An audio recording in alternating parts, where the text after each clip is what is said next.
Bonjour tout le monde et bienvenue dans Waldorado. Aujourd'hui, je suis du côté de Mons pour vous faire découvrir EcoStérile, une success story wallonne de près de 70 ans et qui s'exporte sur les 5 continents.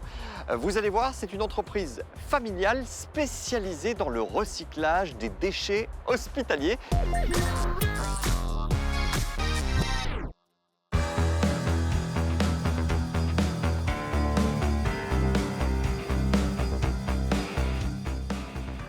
Amélie et Olivier, bonjour. Bonjour, bienvenue. Merci de m'accueillir chez EcoStérile, ici à Mons. C'est pas très loin de chez moi, en fin de compte, moi qui suis du Borinage. Je connais la région. Alors, vous allez un petit peu m'expliquer ce qu'est cette société. Justement, Amélie, EcoStérile, c'est quoi? Alors, EcoStérile est une société qui est basée sur le parc Initialis où on conçoit, on fabrique et on exporte des machines pour traiter et recycler les déchets hospitaliers. Les déchets hospitaliers, il y en a beaucoup apparemment et ils sont souvent dangereux, c'est vrai? Alors tout à fait, nous on vient enlever la dangerosité, donc on va transformer le déchet médical en déchet ménager et puis on va proposer des systèmes pour le recycler. D'accord, on va découvrir cette société qui a été fondée en 1947 par ton grand-père.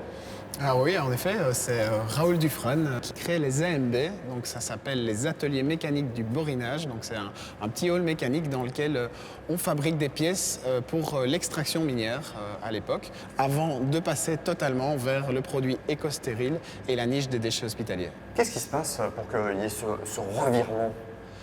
Finalement, c'est une opportunité qu'on a liée à des recherches dans le milieu universitaire de trouver une solution unique dans le monde pour le traitement écologique des déchets hospitaliers. Une solution qui serait alors une alternative à l'incinération. Donc je ne dois pas expliquer en quoi brûler les déchets hospitaliers, ce n'est pas une bonne solution pour la planète.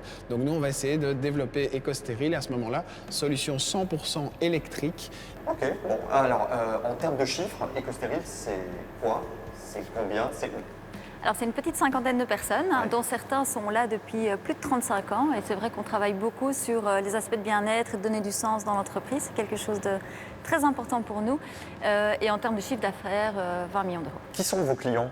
À qui ça s'adresse? Alors les machines que vous voyez ici dans le hall vont être vendues soit aux hôpitaux qui vont décider de ne pas transporter leurs déchets mais de vraiment traiter leurs déchets sur site. On a aussi beaucoup de partenariats avec les institutions internationales, les Nations Unies, l'OMS, la Banque mondiale qui ont des fonds qui sont mis à destination de cette problématique en cas de pandémie ou en cas de pays isolés comme la bande de Gaza, comme des îles dans le Pacifique qui vont finalement difficilement avoir accès à ce type de solution sans ces aides-là. Après, on travaille aussi beaucoup avec les prestataires de services, donc les sociétés privées, les collecteurs qui vont prendre les déchets dans les différents hôpitaux et puis les regrouper sur une plateforme de traitement. Et enfin, les pays émergents, donc à travers les ministères de la Santé ou les ministères de l'Environnement, parce qu'ils considèrent qu'ils font face à un problème de santé publique, les déchets médicaux étant des vecteurs de transmission de maladies. Et on va venir, à l'échelle du pays, résoudre cette problématique. Donc c'est vraiment une pépite wallonne qui s'exporte dans le monde entier. Oui, tout à fait. Bon, très bien, on va la découvrir alors.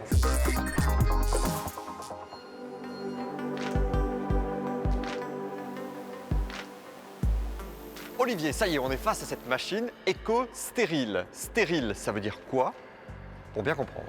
Bien, le but de la machine, c'est de transformer un déchet volumineux, dangereux, en un déchet réduit de volume, une sorte de confetti, totalement décontaminé, stérile alors, qui va être assimilable à un déchet ménager. D'accord, avant de parler de son fonctionnement, les déchets, il y en a vraiment autant que ça?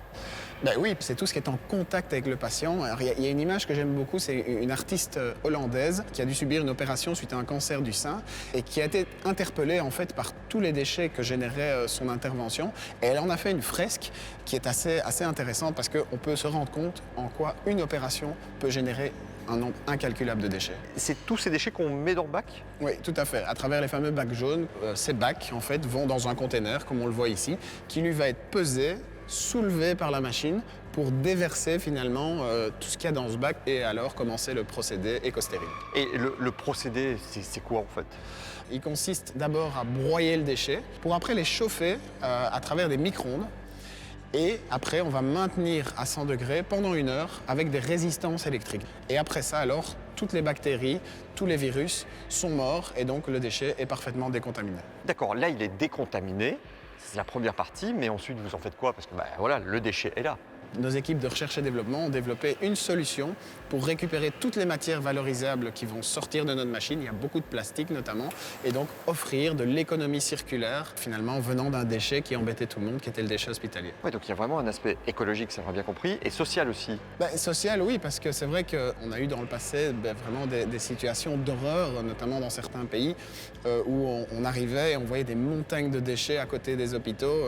Je pense notamment au Kenya, où on faisait face finalement à des familles, à des animaux qui se retrouvaient en contact avec des seringues. Et puis une fois que cette montagne était trop grande, on brûlait tous ces déchets à ciel ouvert avec des fumées noires que tout le monde respirait.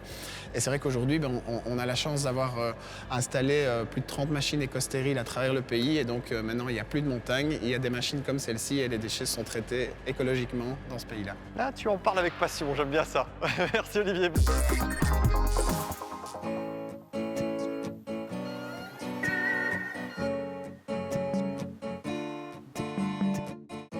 Bonjour Romain. Bonjour David. Tu es le frère d'Olivier, tu fais partie évidemment de l'équipe dirigeante, mais tu es en charge aussi de la recherche et développement ici chez EcoStéril.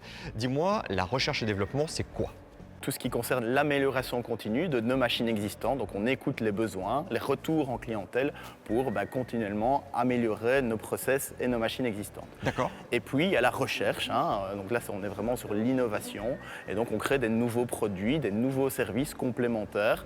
Et justement par rapport à ça, le retour de vos clients a permis de créer une nouvelle machine, AirStéril. Alors AirStéril, elle va permettre donc de trier l'ensemble des matières plastiques qui sortent de nos éco-stériles dans le but d'être recyclées et revalorisées en matière pour le secteur de la plasturgie. Donc typiquement, ce polypropylène va pouvoir être récupéré pour refaire des objets de la vie de tous les jours, soit du mobilier urbain, comme ici pour des voiries ou pour des pots de fleurs, ou carrément des objets utilisables dans le secteur de soins de santé, comme des bacs ici à disposition. Ouais. C'est les fameux bacs qu'on met dans EcoStéril, tout à fait, qui sont refaits grâce à AirStéril. C'est ça. Cette composante environnementale et donc circulaire de la filière du déchet est vraiment capitale pour nous.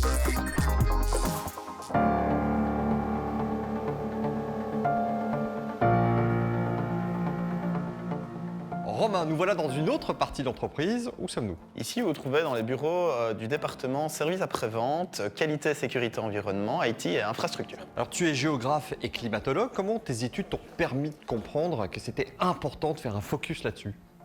En fait, on ne se rend pas compte, mais de plus en plus, de l'interaction, l'interconnectivité entre la planète et l'impact de l'homme. Et donc, effectivement, de par mes études, je peux mieux comprendre comment cette interconnexion était autant importante et ô combien l'entreprise avait vraiment un rôle essentiel et capital dans son activité au quotidien. Et donc, concrètement, au quotidien, comment vous faites ? Alors, au quotidien, on a 4 valeurs, la proximité, la responsabilité, l'innovation et la durabilité.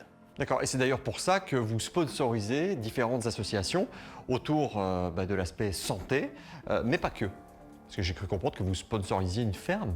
Tout à fait, donc une ferme ici qui est vraiment pas très loin de chez nous et qui est en phase avec nos valeurs. Donc c'est une ferme vraiment qui veut changer ses pratiques vers de l'agroécologie. Et donc pour nous c'était important donc, de contribuer à l'essor de cette ferme, mais surtout aussi de pouvoir en faire bénéficier l'ensemble de la société et des collaborateurs. Ouais, comme tu le dis, c'est un vrai win-win. C'est un vrai win-win. Merci beaucoup Romain. Merci à toi.